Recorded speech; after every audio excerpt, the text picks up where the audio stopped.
Hello my dear friends, this is Chanti ఆర్సడా. ఎప్పటిలాగే ఈ రోజు కూడా మోస్ట్ ఇంపార్టెంట్ క్వశ్చన్స్తో మీ ముందుకు వచ్చేసాను. సో ప్రతి ఒక్కరు కూడా ఆన్సర్ చేయడానికి ట్రై చేయండి. ఇవే క్వశ్చన్స్ మీకు ఎగ్జామ్స్లో కూడా వస్తాయి, ఓకేనా? సో ప్రతి ఒక్కరు ఆన్సర్ చేసినట్లయితే మీకు ఎగ్జామ్స్లో ఈజీ అవుద్ది, ఓకేనా? ఎలాంటి క్వశ్చన్ అంటే ఈ చాప్టర్స్ నుంచే క్వశ్చన్స్ అనేవి ఎలా వస్తాయి, మనం ఎలా ఆన్సర్ చేయాలి, ఇవన్నీ కూడా మీకు ఈజీగా అర్థమవుతాయి, ఓకేనా? తెలియని విషయాలు కూడా చాలా తెలుస్తుంటాయి. అందుకే ప్రతి ఒక్కరు ప్రతి క్వశ్చన్ని నీట్గా వినాలి, ఆన్సర్ చేయాలి, ఓకేనా? సో అలాగే మీకు ఎంతైతే స్కోర్ వస్తుందో అది కింద కామెంట్లో రాసే ప్రయత్నం చేయండి. మీరు అనుకుంటున్నారేమో అసలు పట్టించుకోరని చెప్పేసి, నేను ప్రతి ఒక్కరిని చూస్తుంటా. అక్కడ కామెంట్లో ఎవరు పెడుతున్నారో ఎవరు పెట్టట్లేదో అర్థమైపోతూ ఉంటుంది, మన సబ్స్క్రైబర్స్ ఎవరు ఎంత యాక్టివ్గా ఉన్నారనేది. సో అందుకే అలా అయితే నాకు ఇంకేమీ లేదు. కొంచెం క్వశ్చన్స్ అనేవి మోడరేట్గా ప్రిపేర్ చేయాలా, ఈజీగా ప్రిపేర్ చేయాలా, కొంచెం హార్డ్ లెవెల్కి వెళ్ళొచ్చా లేదా అనేది మీకు వచ్చే స్కోర్ని బట్టి నేను డిసైడ్ చేసుకుంటున్నా, ఓకేనా? సో అది మీరు గుర్తించాలి. చూడండి, ఫస్ట్ క్వశ్చన్ చూడండి. ఈ క్రింది వాటిలో సరికాని దానిని గుర్తించండి అన్నాడు. సరికానిది అంటే ఏంటి? తప్పుగా ఇచ్చిందని అర్థం, ఓకేనా? చూడండి, కుంతకాలు 8, రథనికలు 4, అగ్రచర్వణకాలు 8, చర్వణకాలు 14, ఓకేనా? సో ఇవన్నీ కూడా ఏంటో నెక్స్ట్ ఎక్స్ప్లెయిన్ చేస్తాను. ఈ క్వశ్చన్కి ఆన్సర్ చేసే ప్రయత్నం చేయండి. Your time start.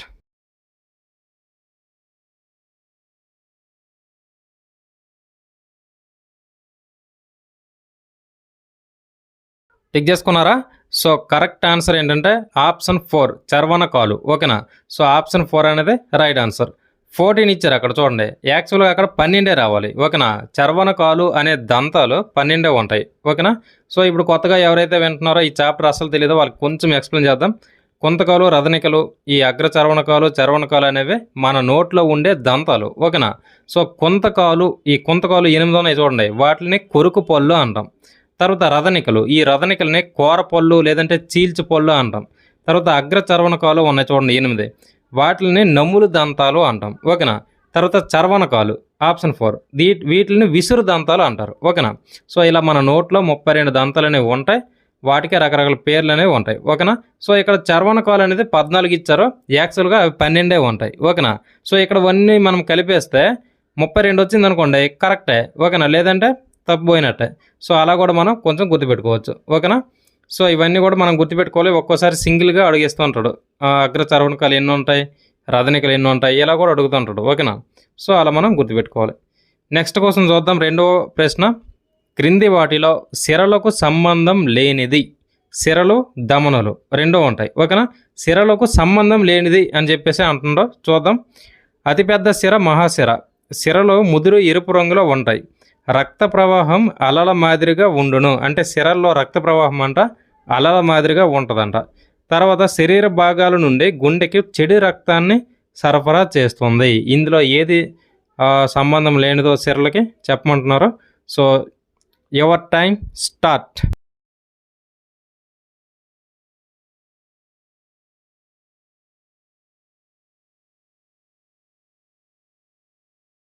టిక్ చేసుకున్నారా? సో చెప్పేస్తాను చూడండి. ఆప్షన్ 3 అనేది రైట్ ఆన్సర్. అంటే ఈ సిరలకు అసలు సంబంధం లేనిది ఇది, ఓకేనా? రక్త ప్రవాహం అలల మాదిరిగా ఉండును అని చెప్పేసి ఇచ్చారు, అది తప్పు, ఓకేనా? మరి ఎలా ఉంటుంది? రక్త ప్రవాహం అనేది బిందువులుగా జరుగుతూ ఉంటుంది, ఓకేనా? బిందువుల రూపంలో రక్త ప్రవాహం అనేది జరుగుద్ది సిరల్లో. సో అది ఒక్కటి తప్పు, అది సిరలకు సంబంధించింది కాదు, ఓకేనా? సో దమనంలో రక్త ప్రవాహం అనేది మొత్తం అలల్లాగా ప్రవహిస్తూ ఉంటుంది, ఓకేనా? అది ఒకటి మనం గుర్తుపెట్టుకోవాలి. సో ఇక్కడ తప్పుగా ఏమి ఇచ్చారు మరి? అంటే సంబంధం లేనిది ఏంటి సిరలకి? ఆప్షన్ 3 ఆప్షన్, ఓకేనా? చూడండి, రక్త ప్రవాహం అలల మాదిరిగా ఉండును అని ఇచ్చారు, అది తప్పు. అక్కడ రక్త ప్రవాహం అనేది బిందువులుగా ఉంటుంది, అది రైట్ ఆన్సర్, ఓకేనా? సో అతిపెద్ద సిర మహాసిర. సిరలు ముదురు ఎరుపు రంగులో ఉంటాయి. శరీర భాగాల నుండి గుండెకి చెడు రక్తాన్ని సరఫరా చేస్తుంది. ఇవి మోస్ట్ ఇంపార్టెంట్, ఓకేనా? సో నెక్స్ట్ చూడండి, మూడో క్వశ్చన్. సో థర్డ్ క్వశ్చన్ చూడండి, దమనులకు సంబంధం లేనిది. ఈ మధ్య క్వశ్చన్స్ అని ఇలాగే అడుగుతున్నాడు, డైరెక్ట్గా అడగట్లే. సో చూడండి, దమనులకు సంబంధం లేనిది, ఓకేనా? చూడండి, శరీర భాగాలకు మంచి రక్తాన్ని సరఫరా చేయను. రక్తం అధిక పీడనంతో ప్రవహించను. చెడు రక్తాన్ని సరఫరా చేసే ధమని పుపుస ధమని.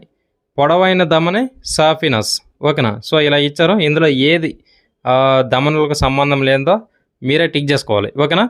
So your time start.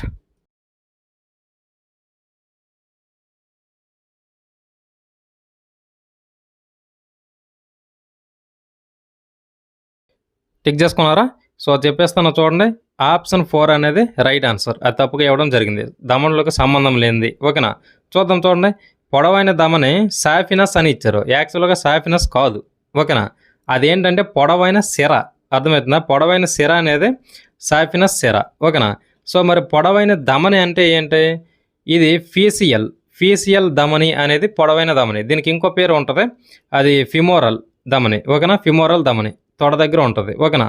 So అలా ఈ పొడవైన సిర అనేది సాఫినస్. కాకపోతే ఇక్కడట పొడవైన ధమని సాఫినస్ అని ఇచ్చేశారు. ఓకేనా? అది సిరకు సంబంధించింది. ధమనులకు సంబంధించింది కాదు. ఓకేనా? ఆప్షన్ 4 అనేది రైట్ ఆన్సర్. ఫీసియల్ ధమని అనేది పొడవైన ధమని. ఓకేనా?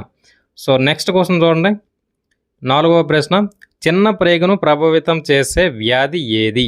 చిన్న ప్రేగును ప్రభావితం చేసే వ్యాధి. ఓకేనా? చికెన్ గున్యా, కలరా, రేబీస్, డెంగ్యూ. వీటిల్లో ఏ డిసీజ్ మనకు వస్తే మన చిన్న ప్రేగు అనేది డిస్టర్బ్ అవుద్ది. ఓకేనా? ప్రభావితం అవుద్ది అని చెప్పేసి అడిగాడు. సో ఆన్సర్ చేయడానికి ట్రై చేయండి. సింపుల్ క్వశ్చన్ ఇది. Your time start.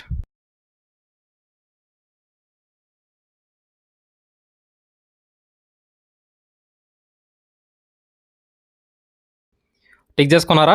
సో చెప్పేస్తాను చూడండి. ఆప్షన్ 2 అనేది రైట్ ఆన్సర్. కలరా వ్యాధి వచ్చినా, టైఫాయిడ్ వ్యాధి వచ్చినా మనకి చిన్న ప్రేగులు అనేవి డిస్టర్బ్ అవుతాయి. ఓకేనా? సో ఆ ప్రభావం ఎక్కువగా చిన్న ప్రేగుల మీద పడిపోతూ ఉంటుంది. టైఫాయిడ్ వచ్చినా లేదంటే కలరా వచ్చినా సరే. ఓకేనా? అది మనం గుర్తుపెట్టుకోవాలి. తర్వాత చూడండి, చికెన్ గున్యా ఫస్ట్ ఇచ్చారు ఆప్షన్ 1. చికెన్ గున్యా వస్తే కీళ్ళ మీద ఎక్కువ ఎఫెక్ట్ పడుతుంది. ఎవరికైనా మీకు వచ్చిందా చికెన్ గున్యా? ఎలా?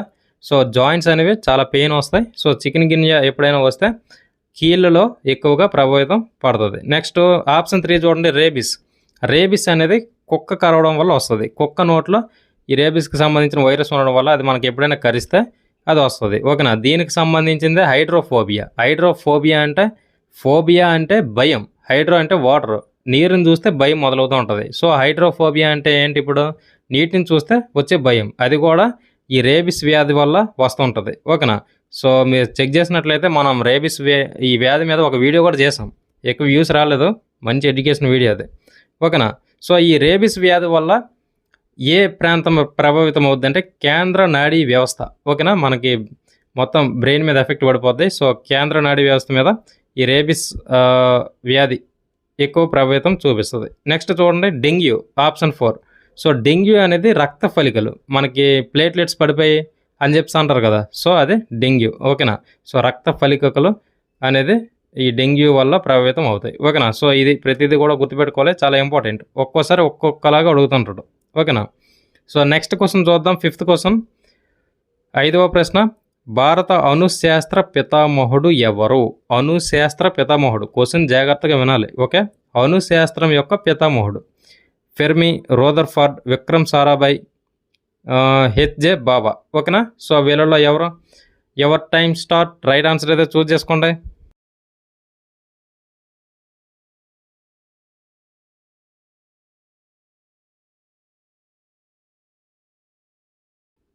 టిక్ చేసుకున్నారా? సో చెప్పేస్తున్నా చూడండి.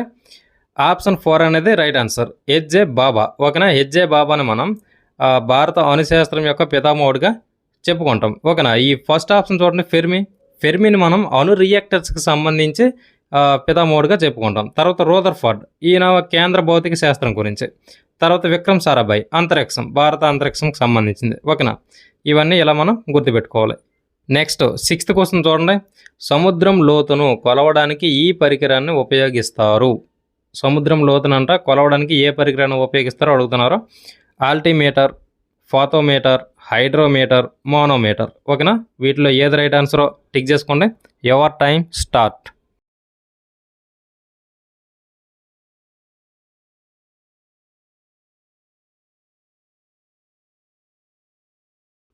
టిక్ చేసుకున్నారా? సో చెప్పేస్తాను చూడండి. సముద్రం లోతును కొలవడానికి ఉపయోగించే మీటర్ ఫాతోమీటర్. ఓకేనా? సో ఇవన్నీ కూడా పరికరాలు రకరకాల కొలవడానికి యూజ్ చేసుకుంటారు. అవన్నీ మనం ఆల్రెడీ కొన్ని ఎక్స్ప్లెయిన్ చేస్తాం. నెక్స్ట్ వీడియోస్లో ఇవన్నీ కూడా ఎక్స్ప్లెయిన్ చేసుకుందాం. ఓకేనా? ఫాతోమీటర్ ఆప్షన్ 2 అనేది రైట్ ఆన్సర్. ఓకేనా? సో నెక్స్ట్ 7th క్వశ్చన్ చూడండి. 7వ ప్రశ్న. ఈ క్రింది గ్రహాలకు ఉపగ్రహాలు లేవు. ఓకేనా? ఈ క్రింది గ్రహాల కంటే ఉపగ్రహాలు లేవంట. చూడండి, అంగారకుడు మరియు శుక్రుడు, బుధుడు మరియు శుక్రుడు, అంగారకుడు మరియు బుధుడు, నెప్ట్యూన్ మరియు ప్లూటో. ఓకేనా, ఉపగ్రహాలు లేని గ్రహాలు ఏంటో అడుగుతున్నారు. సో రైట్ ఆన్సర్ ఏదో పిక్ చేసుకోండి. Your time start.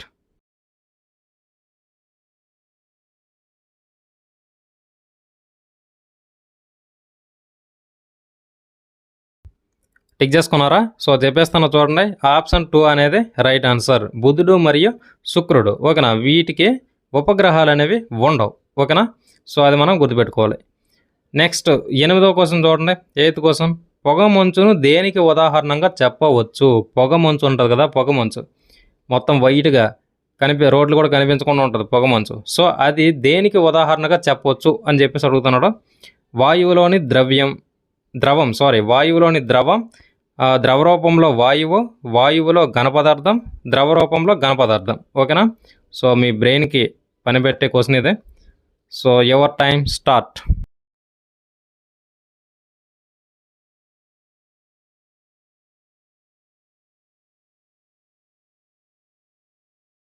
టిక్ చేసుకున్నారా? సో చెప్పేస్తున్నా చూడండి. ఆప్షన్ 1 అనేది రైట్ ఆన్సర్. వాయువులోని ద్రవం. ఓకేనా, సో గాలిలో ఉండే కొంత నీటి యొక్క శాతం అని చెప్పేసి మనం చెప్పుకోవచ్చు. ఓకేనా, సో ఇది దీని రైట్ ఆన్సర్. నెక్స్ట్ 9వ క్వశ్చన్ చూడండి. 9th క్వశ్చన్, గాలిలో ఆక్సిజన్ శాతం ఎంత? గాలిలో ఆక్సిజన్ శాతం ఎంత? మనం ఎంత శాతం ఆక్సిజన్ పీల్చుకుంటామో అడగట్లేదు, గాలిలో అడుగుతున్నారు. ఓకే, క్వశ్చన్ అర్థం చేసుకోవాలి. గాలిలో ఆక్సిజన్ శాతం ఎంత? 78.32%, 20.16%, 0.93%, 0.04%. నేను చదివేటప్పుడు అది చదివేస్తాను కానీ పాయింట్ తర్వాత ఉన్నప్పుడు 3216 అలా చదవాలి, 3216 అలా చదవకూడదు. ఓకే, మీకు అర్థం అవ్వాలని అలా చదివేస్తాను. ఓకేనా, సో రైట్ ఆన్సర్ ఏదో చూస్ చేసుకుంటే యువర్ టైం స్టార్ట్.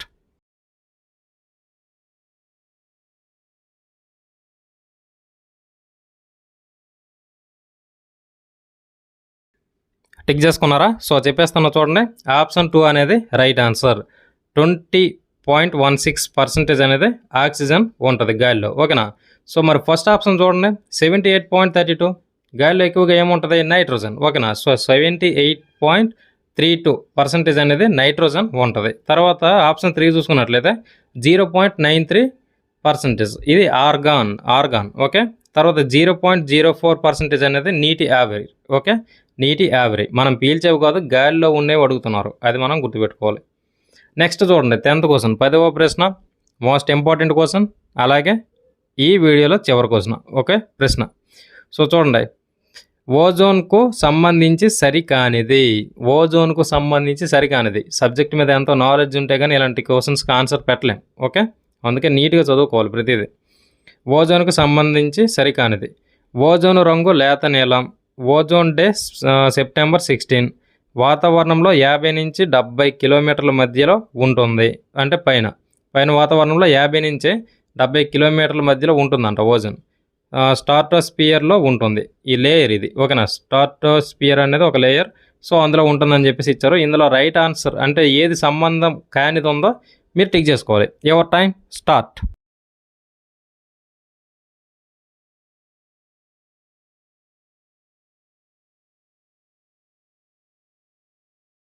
టిక్ చేసుకున్నారా? సో చెప్పేస్తున్నా చూడండి. ఆప్షన్ 3 అనేది రైట్ ఆన్సర్. వాతావరణంలో 50 నుంచి 70 కిలోమీటర్ల మధ్య ఉంటుంది అని చెప్పేసి అన్నారు చూడండి, ఇది తప్పు.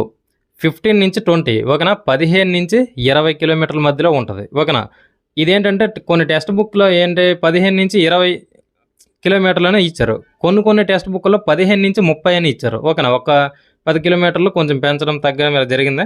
సో రెండు కూడా రైట్ ఆన్సర్ అవుతాయి. ఓకేనా, సో మనం గూగుల్లో కొట్టినా కానీ 15 నుంచి 30 చూపిస్తూ ఉంటుంది. ఓకేనా, సో కాకపోతే టెక్స్ట్ బుక్లో 15 నుంచి 20 కొన్నిటిలో ఉంటాయి, కొన్నిటిలో 15 నుంచి 30 ఉంటాయి. ఓకే, ఇది రైట్ ఆన్సర్. సో ఇక్కడ ఇది తప్పుగా ఇవ్వడం జరిగింది, ఓజన్కి సంబంధించింది కాదు ఇది.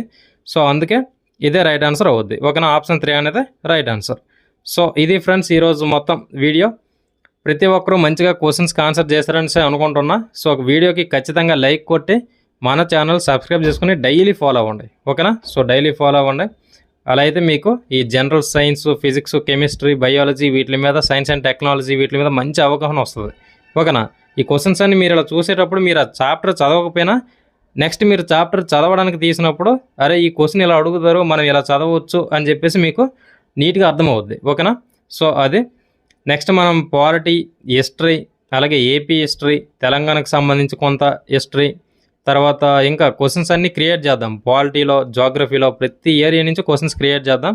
ఫస్ట్ ఈ ఆర్ఆర్బీ గ్రూప్ డి ఒకటి ఎన్టీపీసీ జరుగుతున్నాయి కాబట్టి ఎక్కువ సైన్స్ అండ్ టెక్నాలజీకి సంబంధించినవి, సైన్స్ అంటే ఈ కెమిస్ట్రీ, బయాలజీ, ఫిజిక్స్ వీటి నుంచి క్వశ్చన్స్ ఎక్కువ కొంచెం క్రియేట్ చేస్తున్నా. ఓకే, సో ప్రతివి కూడా కవర్ చేద్దాం.